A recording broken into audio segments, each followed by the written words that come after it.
ভাই এটা দিনের মতো পরিষ্কার। আমি 32 নম্বরে বুলডোজারের সামনে দাঁড়িয়ে ছি ছি হাসিনা লজ্জায় বাঁচি না, আমি স্লোগান দিছি। আপনারা দেখেছেন আমি বরিশাল বিশ্ববিদ্যালয়ের সামনে স্লোগান দিছি। তারাই তো বলছে 32 নম্বর যারা পুরাইছে তাদের ঘর বাড়ি পুরাই দেওয়া হবে। দিনের মতো পরিষ্কার তাই হয়েছে।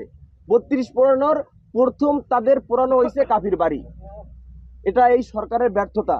আমি চাই এই সরকারের হাতকে আরো শক্তিশালী করা হোক। যদি সে না পারে ছাইরে দিয়া আস্তে করে বলুক দেশের মানুষ বিপ্লবী সরকার গঠন করুক। এটা তো সরকারের ব্যর্থতা। যারা পালাতক, যারা নিষিদ্ধ, তারা ক্ষমতায় তো আসতে পারে নাই। সেই অবস্থায় যদি দেশের মানুষের এভাবে আমরা যারা ফ্রন্টে থেকে আন্দোলন করছি তাদেরকে, এবং গাজীপুরেও দেখবেন, এবং উপদেষ্টা নাহিদ ভাই, আসিফ ভাই, তাদের সচিবালয়েও তো আগুন দেওয়া হয়েছে। এই সরকারের ব্যর্থতা আমি মনে করি।